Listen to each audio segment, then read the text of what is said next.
सँगसँगै बिताउली तिमी।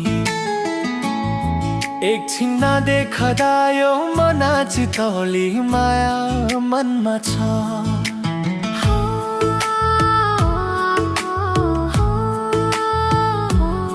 पिपल पाते ओठ तिम्रो जान खानी लहै मुस्कान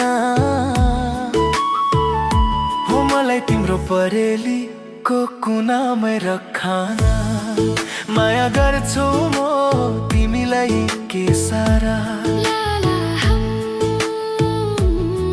हो तिमी हिट्ने बाटोको रक्षक बनाउला तिमीलाई।